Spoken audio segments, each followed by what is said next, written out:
morning, Beshies, and welcome to our Vlogmas number 2. Today is Thursday, November 30 and 6:03 a.m. We're here at the sports complex. Medyo late kami. 6:03 na, naglalakad pa lang kami dito papasok. But we're here na. So I'm here with my son. Ayun, bukas yung oval. So let's go. Ayan, bukas yung oval. Last time we're here, ano yung araw na yun? Basta nung last time galing kami dito, sarado yung oval. And hindi masaya tumakbo kapag ka dito lang sa labas. So,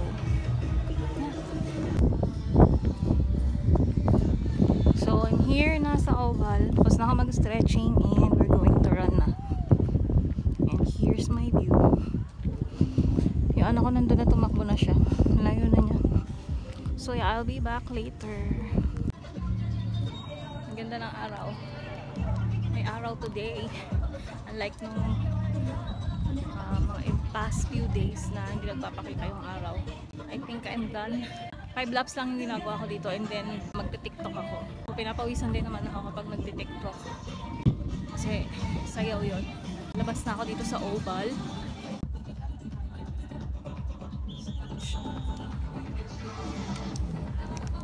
Ay, ang outfit ko nga pala today. Naka-jogging pants tayo. Jogger pants.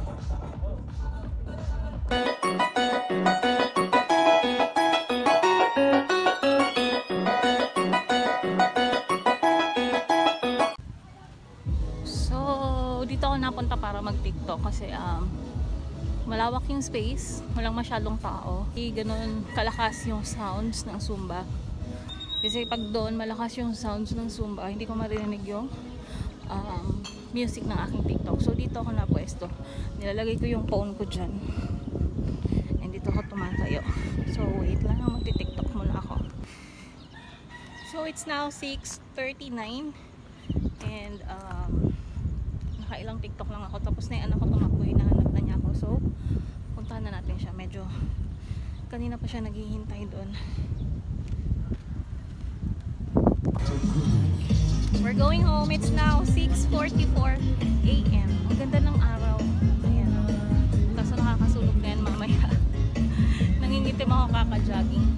So ayan, uwi na kami. Another walk pa uwi, no? So 20 to 30 minutes yung lakad pa uwi sa amin. Depende sa bilis ng lakad.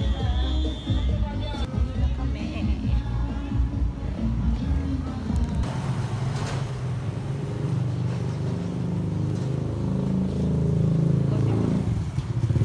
It's now 7:20 a.m. O diba, wala kaming bag. Wala kaming eco bag. Dumaan kami ng palengke. So ganyan ang ganap namin. May mga bit-bit kaming plastics, but yeah, pauwi na kami araw. Pauwi na kami. Dito na kami, malapit na. 7:26 and we're home. Pawis na pawis ako. See, look at my hair, basang-basa ng pawis. Tsaka. Yeah. So magbe-breakfast kami. It's now, what time is it? 8:16. Breakfast kami. We have egg and mayo here and pandesal. Ayan, coffee. Coffee to. Ayoko sana mag-coffee, na acid ako pero hindi ko kaya. So ano to, black coffee lang na nilagyan ko ng fresh milk. Pero I think mas maa-acid ako dito.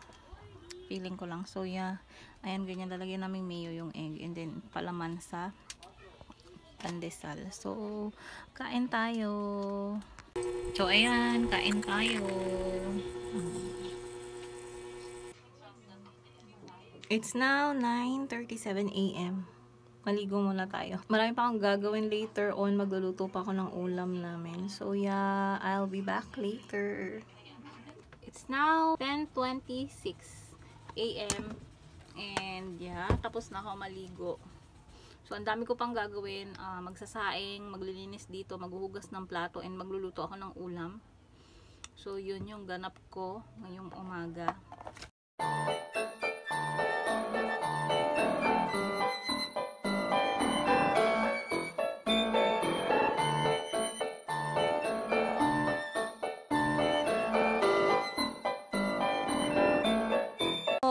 ito yung binili ko sa palengke kanina. Pang ulam. So, meron ako ditong miswa. Meron akong pork. Meron akong talong para mamayang gabi siguro to. Pero ngayon magsasabaw muna tayo ng pork. Meron din tayo dyang patatas at saka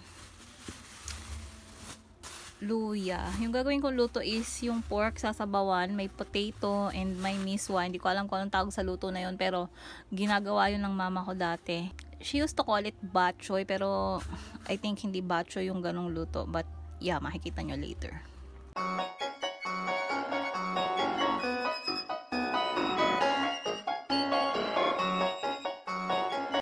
So, ayan yung ulam namin. Hindi ko na na-vlog yung pagluto kasi naka-live ako sa Popo.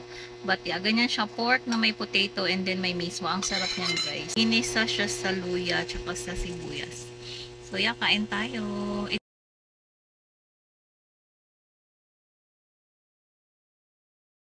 Parang tortang corned beef na ulam namin kagabi.